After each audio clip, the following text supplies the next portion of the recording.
computer. Okay, PV, I am here today with one of my favorite people in the world.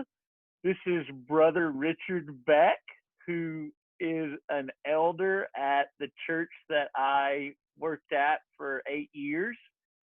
Brother Richard teaches psychology at ACU, and you also got your Bible degree from York, right?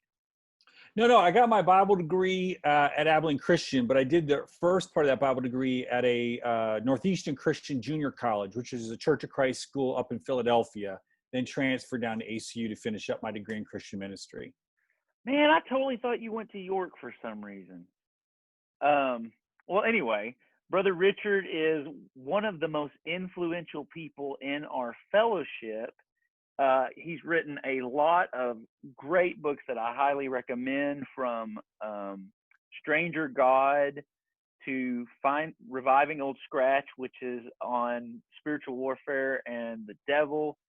And his latest book, and this is why you'll see why it just was imperative for us to talk to Brother Richard. His latest book is on Johnny Cash. And I don't know if you know, did I ever tell you my dad met Johnny Cash, Brother Richard? No, you didn't. Yeah. So yeah, at Love Airport in Dallas. But everybody in Arkansas either has a Bill Clinton story or a Johnny Cash story. And so Eden and I were actually going to tour Johnny Cash's home with you last year, but that kind of fell through. So we went and did it ourselves. And have you been yet? I have not been yet. I've been to a lot of his sites, but I haven't been to his. You went to Dias, right? To see his birth home, yeah. And you see his birth home, and you see his mother's piano and the church music book. Basically, the way that he said this is how it was growing up. So the gospel was very central to Johnny Cash on so many levels. But you have so many great stories about Johnny Cash, and the book, Trains, Jesus, and Murder, which is, I think you were titling it to just fly off the Christian bookstores, right? Yes. That's really your niche. So what drew you to Johnny Cash in the first place, Brother Richard? Well, I mean, I was not the biggest fan. And so the way I describe in the book is I kind of knew a little bit about Johnny Cash the way everybody knows a little bit about Elvis Presley. Like, it's hard not to know, just as kind of an American, music history, to know I Walk the Line or Folsom Prison Blues, Boy Named Sue. And so I knew a little bit about Johnny Cash, but wasn't a hardcore fan. And then, as you know, a couple years ago, I began leading a Bible study out at a maximum security prison north of my hometown. And as a part of that, one day I was in a music store and found a Johnny Cash album, the Live at Folsom Prison album, that concert he did in 1968 that is considered now one of the most iconic records and concerts in music history.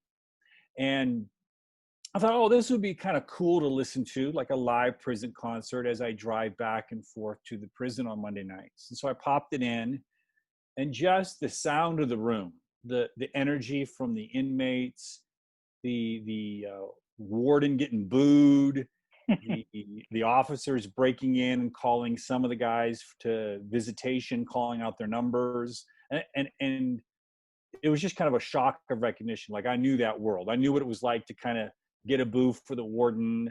I know what it's like to be interrupted in my Bible study as officers come in and say, I need, they don't call them out by name. They call them out by number or house number, and they respond.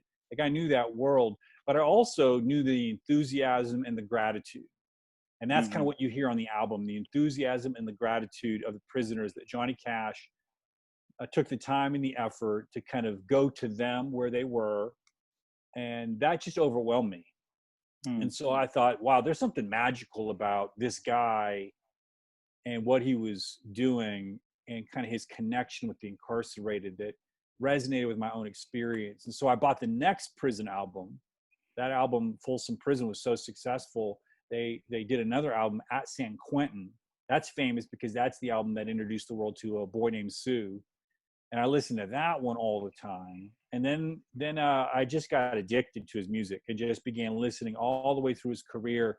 And the more I listened to him, the more I just saw gospel themes all the way through his music and his life story, because he struggled a lot. He was born a Christian, was a Christian his whole life, but as many people know, his walk with the Lord was a little uneven and unsteady, especially Mm-hmm. during the years of his addiction. And I thought, man, there's just a lot of messages of grace in his own life as well. Yeah. That this book kind of came into my imagination after all of that. Do you mind sharing a little bit of your story about why you wound up going to the French Robertson unit and doing prison ministry? Yeah, I went out there because I was having a bit of a faith crisis. Again, like you mentioned, I'm a professor at ACU, and I think there's something about academic climates that make you real skeptical. You ask a lot of questions. You have more questions than answers. And you have a very critical attitude toward anything. And I think that had just worn on me over time, to where I had so many questions about God and faith that I felt like I had whittled my faith down to where it was almost non-existent. I would even say at that time I might probably have been more of an agnostic than a Christian, and Christianity was more of a habit or an intellectual idea. And so, kind of realizing I had kind of reached a dead end spiritually, I kind of went looking for God. And Mm. so I looked at Matthew 25, and Jesus says, whenever you welcome the homeless, or whenever you welcome the incarcerated, you welcome me. And so I took that as a clue about where I'd find Jesus. And so I went to Freedom Fellowship, which you're very familiar with, a little church plant here in Abilene where a lot of poor friends and homeless friends worship. So I put myself there because Jesus said I'd find myself I'd find him among the homeless. And I also went out to the prison because Jesus said I would find him among the incarcerated. And that's what happened. Like, Jesus was true to his word, that in the experiences I had with our brothers and sisters at Freedom, and in my Bible study with the men in white, I didn't feel like I was bringing God to any of those locations. Like, those were not mission fields for me. Those are places for me to be evangelized. And I find that happens over and over again Yeah. every time I go out there, that some of the strongest Christians I know are incarcerated. Hmm. Because these men have had, obviously they've done horrible things, but the consequences that they are experiencing have brought about profound repentance in their lives. Yeah. And in addition, God, a strong relationship with God, is what helps them survive these very brutal circumstances. So where a lot of my middle class friends, God is kind of optional for them. Mm-hmm. They might get up for church, they might not get up for church. They might believe, they might have some doubts. Like, it's all very, it's like Christianity is a lifestyle choice. No, I Mm. can take it or Take I it or leave can. it. Yeah, I Yeah. can get really into Christianity, like I get into like fishing Hmm. or knitting. I can get into my hobby, but after a while, it kind of cools, and I can do some other things. So we treat it as this thing I can get more or less into.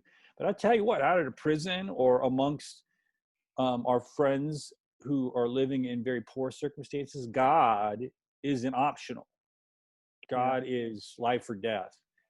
And so I found that my faith was revitalized when I put myself in locations where the gospel matters, and Hmm. not on a college campus where sometimes God is treated, as a discussion question, as Hmm. something to be interrogated. I needed to be at a place where God mattered. People believed because it was necessary for life and death. And I can say, being around you for 8 years, you take what you just said very seriously, and you do it really well. The I I love the way that you are able to treat people regardless of how educated they are, or where their backgrounds are. and I do find that there's a different way of treating people when you think, okay, I can learn from anybody. I can grow and you make the connection between your own life and Johnny Cash uh, going to prison in a way that's pretty profound. And I think I may have spoiled the ending, but do you mind Yeah. discussing that a So little bit?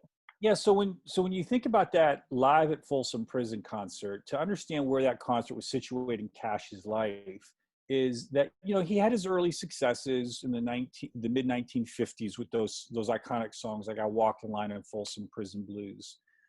But as the 50s wore on and we entered the mid to late 60s, a couple things that happened. One was that Cash had descended into his addiction, and his life had spun out of control. He almost killed himself multiple times. His bandmates thought any morning on the road that they were going to wake up and find him dead. He eventually got arrested in El Paso for drug possession. And eventually his first wife, Vivian, files for divorce. And he becomes suicidal. There's a story he tells in his autobiography where he went to Nickajack Cave in Tennessee with plans to just crawl deep into the cave system, so deep that his flashlight battery would die out and he would get so lost in the cave he could never find his way back out again. And I don't know if that was a very lethal suicide plan, but I think he was definitely suicidal. Yeah. And I think we can all kind of identify with him in that moment, that he just wanted to crawl deep into a hole, as deep as he can go, and just die. And just, so that's where his life was. So his life was at a low point, but in the cave, as we'll talk about later, he had a profound spiritual experience with God that kind of brought him back into the light, and he kind of recommitted himself to his faith and to God. And so his life is making a turn. But his sobriety at this point in his life was very fragile. In fact, he popped a few pills the day of the Folsom concert, so he wasn't completely clean at this point. That explains a lot of that album. Yeah. So he was so all of that was very provisional, this turn back toward the light. So that's his spiritual life. But then there was also his artistic life. So this is 1968, right? What are the young people listening to? This is, right, the Beatles, the Beach Boys. And so his career was at a really low ebb too. And his record company was getting a little, starting to worry about whether or not they want to keep him on. So he was at both a professional crossroads, like his career could have went one way or the other in 68, and his spiritual life and his addiction could have gone one way or the other. And so at that crossroads, he chooses to do a live concert at Folsom Prison, which there was a lot of skepticism from his record label about doing that. But he went ahead with it anyway. And obviously this, as we know, this album revitalized his career. Like this is the album that launched Johnny Cash from kind of country music star to kind of national icon. Like everybody began listening to Johnny Cash because of Live at Folsom Prison. It's kind of the peak of his career. And so he went on to do At San Quentin. After that popularity, he even did a variety show. And so basically this album is the album that kind of changed his life in many ways. But what's interesting about that, as I narrate in the book, is that what makes the album so special wasn't just Johnny Cash, but it was the audience, right? This was a live concert, which meant that the reception, the thunderous applause and the enthusiasm you hear on the album, that's what made the album so different and electric. And so you can make a really good argument that the prisoners that day and the way they received Johnny Cash saved him. That he was saved by those inmates. They saved his career by giving him the reception they gave him. And I think they saved his life because in their reception, grace came to him and that stabilized the trajectory that he had put his life on. And so, and I use that story in the book to kind of parallel my own story, where I say that I have been saved by the damned, those who have been damned or condemned by a society, that God has come to me through the incarcerated, the same way God came and saved Johnny Cash on the stage at Folsom Prison. So this is going to be airing on a Wednesday night because we're not, gathering in person quite yet. And I know there's so many great things that I want you to come to Pleasant Valley and speak about. From Unclean, I've quoted your Unclean book. So I did well, never mind. I don't want to get into the stuff, but I've quoted you several times here. There's so many great things that you could say. I know people might be watching, being like, "Why are we talking about Johnny Cash at church again?" And if you read the book, which is, by the way, PG-13, as you would expect a book on Johnny Cash to be, you tell at the very beginning a story that I just think is beautiful on his most famous song, and kind of the way the gospel parallels some stuff that has been right there all along. Everybody everybody in Arkansas knows Johnny Cash. So we know Walk the Line. Can you tell us the story behind Walk the Line and how that there's some hidden messages that we've missed all along? Yeah. So when Johnny Cash first starts performing and touring with the likes of people like Elvis Presley, so they are Sun Studio stars out of Memphis. And so Vivian, Johnny's first wife, sees the way the young women are reacting to Elvis and her new husband on the road. And so she expresses some worry. And so Johnny Cash writes this ode to fidelity and faithfulness for Vivian to calm her anxieties. And so that's the song he wrote called I Walk the Line. But the interesting story about that is Cash wanted to sing the song as a slower ballad, but Sam Phillips, the producer at Sun, he kept wanting Cash to push the upbeat tempo version. And so at the very end of the recording sessions, he made Cash just sing it fast one time. So Cash does, he sings it fast one time. And then later on, when Cash was driving on the road and he heard the song come on the radio, Sam Phillips tricked him and he released the fast version rather than the slow version that Cash wanted released. So he was really angry, but eventually they reconciled when they both realized they had like the biggest hit of his career. Yeah, that's right. In the box. So that soothed things over. What's interesting about that song is that late in his life, Cash shared that the song actually has two different meanings. Cash came to Sam Phillips at Sun Studios wanting to sing gospel music, as we were talking about. He learned gospel music from his mom, sitting on the front porch of their house in Dyess, Tennessee, and they would sing gospel. Oh, hey, hold on. No, Dyson, Memphis, Arkansas. Tennessee. Oh, No, yeah. Memphis, You can make a lot of mistakes. There you go. Yeah, but because of his brother, right? His brother wanted to be a preacher. Yeah, so Memphis, Tennessee, I'm confused. Dyess, Arkansas, where he was raised. Yeah. He learned to sing country music in Dyess, Arkansas, because of his brother Jack. Yeah. Well, he grew up singing gospel music, but his commitment to singing gospel music was because of his brother Jack. His brother Jack was older, and he was Johnny's best friend, and he died in a horrific saw accident. Yeah. And at the time, Jack was going to be a minister. And so after Jack's death, Johnny was trying to figure out how to keep his brother's memory and his legacy alive. And so he makes this promise to Jack that he would proclaim the gospel that Jack couldn't preach by singing gospel music the rest of his life. And he keeps his promise. I mean, he sings gospel music all the way through his life. And so he goes to Sam Phillips wanting to sing gospel music to honor his brother's legacy. And Sam Phillips is like, that's not going to sell. Like, that's not what's selling right now. We need, like, this is Elvis, right? We need, Heartbreak Hotel and teeny bopper music to get the kids dancing at the sock hops. And so Cash began singing this kind of what they call rockabilly music at the same time, at that time. But then Cash late in his life said, I actually was able to sneak a gospel song past Sam Phillips. He said, because I Walk the Line was actually a song with two meanings, and it was my first gospel song. So that's kind of the surprise, right? I Walk the Line is his first gospel song, because he says the song wasn't just pledging allegiance to Vivian, but it was also pledging his allegiance and his faithfulness to God, that he would walk the line.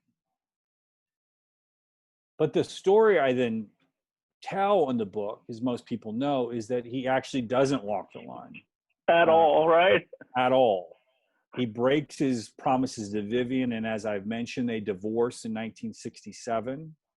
And he breaks his promises to God, most notably in his descent into a profound drug addiction that lasts for like 10 years.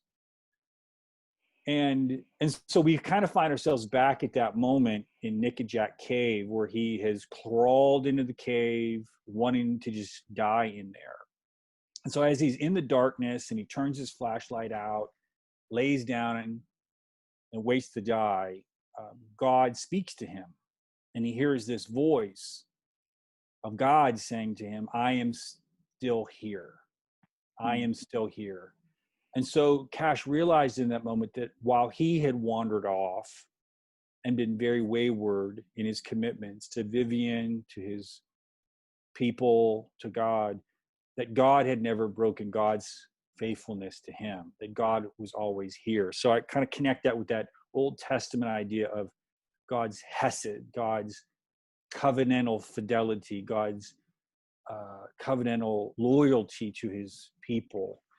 And so the way I kind of think about the song is that it's a beautiful gospel song of us kind of pledging allegiance to God, I Walk the Line. But really the song's ultimate meaning is God walking the line for us.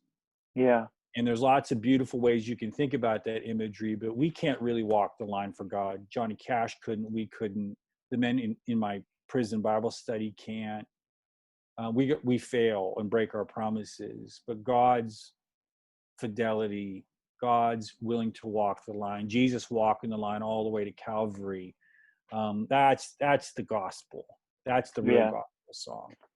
We pledge faithfulness to God, but we, like Paul in Romans 7, we the very thing we want to do, we find ourselves not doing, and yet one of the things that I love about this story is now every time I hear I Walk the Line, I think about God's faithfulness to us, that Jesus is faithful. Jesus did what we could not do. And I mean, that's kind of at the heart.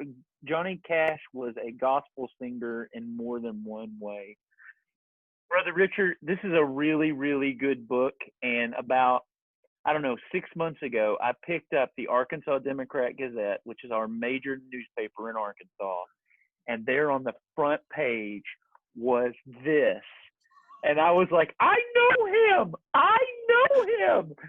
So you made it really, really big if you made the front page of the Arkansas Democrat Gazette. No, it was exciting. I was excited to be there. I was born in Arkansas. I forget. Where were you born at? In Searcy? I was born in Searcy. My parents are Harding graduates. So, yeah. So I was born there senior year in Searcy, Arkansas at White County Hospital. Yeah. So I got Arkansas. I got legit Arkansas roots. All great things. And because of that, I rooted for the Razorbacks all the way through, because, I knew I was born in Arkansas. So when I saw the Razorbacks, it's like, that's my team. You just won over everybody listening. Yeah. So I was this one Pennsylvania kid who was a Razorback fan. Yeah. Boy, you've always found God in the oppressed and the downtrodden, man. Hey, Brother Richard, I can't recommend. This is a really, really good book, especially for people who love Johnny Cash, and I think most people listening to this do. And there's so many things that I didn't know about him, and I grew up listening to Johnny Cash. Thanks so much for taking the time to do this for us today. And in closing, what's your favorite Johnny Cash song? Oh man, I love. I mean, I'm kind of old school, so it's well, old school Johnny Cash. My favorite song is "Folsom Prison Blues." I love that song. That line, "I shot a man in Reno just to watch him die." I mean, it's so good. It's so bad. Yeah, But as far as like late Johnny Cash, man, the man comes around. Oh, that's it. Yeah, oh my that's mine. gosh, I love that song. Yeah. Me too. And Hurt, his music video of that. Yeah. But I grew up, mom, growing up, we listened to Johnny Cash all the time, but it was always the 5 Feet High and Rising and the Mhm. Ballad of the Teenage Queen. Mom never let me listen to the, San Quentin. Those were filtered out of my homeschool childhood. Yeah, yeah. Yeah. You can listen to Well, that. thank. You got to college. You can listen to the prison albums. Yeah, and stay up past midnight and Yeah. brush my teeth when I go to bed. All right. Thanks so much for your time, Brother Richard. It was a blessing. So it's good to see you. You too.